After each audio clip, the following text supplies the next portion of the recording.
Hello, and we're getting into QEMU again. This time we're doing it on Ubuntu. First of all, we will update our system, and if you're new to the channel, then obviously subscribe to the channel and also hit like if you enjoy the video and you find this helpful. Also, you can support me on my Patreon. You can find the ultimate guide to Linux on there, and you can do your Linux adventure. So after the system is updated, now we can just get into a browser, and then we can go to the QEMU website to check out what we are actually doing today. So let's just go to the QEMU website, and it's really easy to go, So after you get to QEMU, so in here you can see there's the option that says download. Now, although it says download, in here you'll find the Linux option right here. Obviously on Ubuntu, we're on Linux.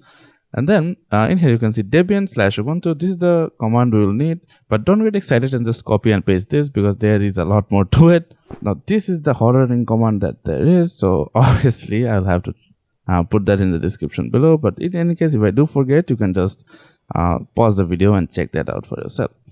Now we are now enabling the QEMU services. Now the QEMU service is actually libvirt. So now we're enabling it. Now we have to start it. So the enable basically just turns it on when you boot up. Now if you just check on status, now you can see that it is active and running really good. Now we just clear the screen. Now we're not done yet.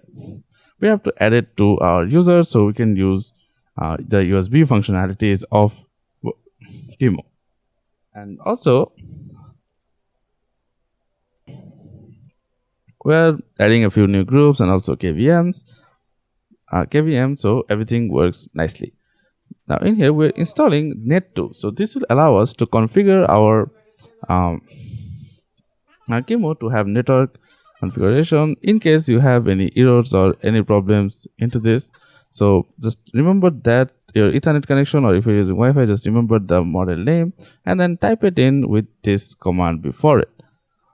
And as you can see, just double checking everything, and if you just press enter, now this will basically bridge your network or your main network to your QEMU system, so you don't have to worry about virtualizing stuff. It will just use your normal network and bridge it. Now this is the command that you need to make sure your socket is running and up and running and everything works.